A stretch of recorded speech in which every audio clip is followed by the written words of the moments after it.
એક્સપાયરીનું પહેલાંનું સેશન અને ગઈકાલે જે રીતે માર્કેટ આપણે જોયું નિફ્ટી 24,826નું જે સ્પોટમાં ક્લોઝિંગ છે, આજે એક ફ્લેટ ઓપનિંગના સંકેતો આપણને ગિફ્ટ નિફ્ટી આપી રહ્યું છે. ગ્લોબલ સેટઅપ પોઝિટિવ છે. એફઆઈએસના થોડા એક મિક્સ્ડ નંબર્સ આપણે જોઈ રહ્યા છીએ. કઈ રીતે વ્યૂ રાખી રહ્યા છો?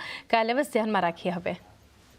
Good morning. ગુડ મોર્નિંગ ચાની ઓવરઓલ જે હિસાબથી આપણે જોઈએ તો ગઈકાલના સેશનમાં આપણે જોયું તો અપસાઇડના લેવલથી થોડીક લિક્વિડેશન થતું તો આપણને ઇન્ડેક્સ ફ્રન્ટ પર જોવા મળ્યું છે. બટ સ્ટોક સ્પેસિફિક ફ્રન્ટ પર આપણે જોશું તો બાઇંગ હજી એના જે આપણે જોઈ રહ્યા છે ડેવલપ થતા આપણને જોવા મળી રહ્યું છે.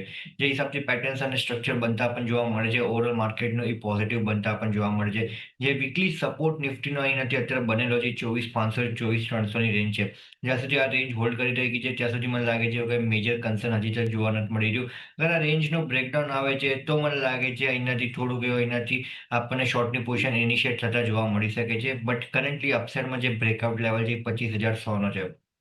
25,100ના ઉપર જેમ નિફ્ટી નીકળે છે તો 25,000ના લેવલ પર જે અહીંયાથી કોલરેટિઝની પોઝિશન છે એમાં બી એક સારું એવું લિક્વિડેશન થતા આપણને જોવા મળી શકે છે, જ્યાંથી ફ્રેશ બાયનું ઇનિશિએશન થતા આપણને જોવા મળશે. સો કરન્ટલી મને લાગે છે થોડુંક એવું વેટ એન્ડ વોચ કરવું છે, કેમ કે બે મોટા ફેક્ટર એનાથી આપણે જોશું અને બે મોટા ડેટા આપણે જોવા એનાથી તો થોડુંક એવી કોશિયસ સાઇન દેખાડે છે. સૌથી પહેલું ઇન્ડિયા વિક્સ આપણે જોશું તો હજી તક અહીંયાથી 18.5ના આસપાસ ચાલતા આપણને જોવા મળે છે.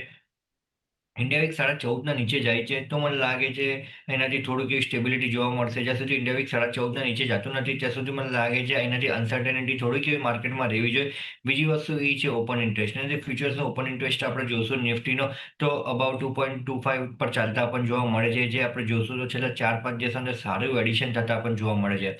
જે એવરેજ ઓઆઈની પોઝિશન ચાલતા આપણે જોઈએ છે એ 1.5 1.6 કરોડના આસપાસ ચાલતા પણ જોવા મળે છે. પણ અત્યારે આપણે જોશું તો 2.25 કરોડના આસપાસ ચાલતા પણ જોવા મળે છે. તો મને લાગે છે કે અર્લી હાઈ બી આપણને ઓઆઈનું પોઝિશન ચાલતા જોવા મળે છે, જે એક અનસર્ટેનિટી ફેક્ટર આપણને બનતા પણ જોવા મળે છે. સો કરન્ટલી થોડુંક એવું બી લિક્વિડેશન આપણને ઓઆઈ ફ્રન્ટથી જોવા મળે છે અને ઇન્ડિયા વિક્સમાં થોડુંક એવું બી કુલ ઓફ મળી જાય છે તો મને લાગે છે એનાથી માર્કેટની સ્ટેબિલિટી રહેશે ઇન્ડેક્સ ફ્રન્ટ પર મોમેન્ટમ માટે. ઓવરઓલ સ્ટોક સ્પેસિફિક ફ્રન્ટ પર મને લાગે છે માર્કેટની સ્ટ્રેન્થ છે, લોંગની પોઝિશન હોલ્ડ રાખવી છે. તો એક લોંગની પોઝિશન અહીંયાથી હોલ્ડ રાખી શકો છો. નીરવજી, ગુડ મોર્નિંગ. અને એક ફંડામેન્ટલ્સ બજાર માટે સમજીએ, કારણ કે અત્યારે જે આપણે માર્કેટ માટે ખાસ ધ્યાનમાં રાખવાનું છે પોઝિટિવિટી અગર જોઈએ બજાર માટે તો આરબીઆઈ રેકોર્ડ ડિવિડન્ડનું અનાઉન્સમેન્ટ જે કર્યું હતું, સારું મોન્સૂન છે, ભારત ચોથી મોટી અર્થવ્યવસ્થા જે બની છે, બજેટમાં ટેક્સ કાપ, આરબીઆઈ રેટ કટ, ઘણી બધા ફેક્ટર્સ જે ધ્યાનમાં રાખવાના છે. આ બધા વચ્ચે, આ બધા સેટઅપ વચ્ચે તમે કઈ રીતે જોઈ રહ્યા છો ભારતીય બજારને? Good morning and thank you for the invite. અગર આપણે સ્ટાર્ટ કરીએ તો ગ્લોબલ ફેક્ટર્સથી, તો ગ્લોબલ માર્કેટ્સ ખૂબ જ વોલેટાઇલ રહી છે. લાસ્ટ વીક આપણે જોયું કે યુએસ માર્કેટ્સમાં જે ટેક્સ બિલ છે એ બહુ નેરો રીતે હાઉસ ઓફ રિપ્રેઝેન્ટેટિવ્સમાં પાસ થયું હતું. એના કારણે એક ફિસ્કલ ડેફિસિટ વધી જવાના ચાન્સીસ દેખાઈ રહ્યા છે. માર્કેટને ફિયર છે કે એના કારણે બોન્ડ ડીલ્સ બી શૂટઅપ થશે, બોરોઇંગ્સ વધશે એક્સેટ્રા. એના કારણે એક નેગેટિવ સેન્ટિમેન્ટ દેખાયું હતું. હવે આપણે જોઈ રહ્યા છે કે EU પર જે સેન્કશન્સ છે એ થોડા લાઇટન અપ કર્યા છે for short frame of time, એક ટાઈમ વિન્ડો આપી છે. તો એના કારણે again markets have started moving up. એટલે ખૂબ જ વોલેટાઇલ મૂવ્સ જોઈ રહ્યા છે આપણે યુએસ માર્કેટ્સમાં. Secondly, coming to the domestic markets, તો આઈ થિંક જે અર્નિંગ સિઝન રહી છે એ બહુ જ સ્ટ્રોંગ રહી છે. જે એક્સપેક્ટેશન્સ નહોતા એના કરતાં સારા રિઝલ્ટ્સ આવ્યા છે આપણે. અને this is on account of the fact કે લગભગ બધી ઇન્ડસ્ટ્રીઝમાં ડિમાન્ડ ઓલમોસ્ટ સ્ટેબલ રહી હતી.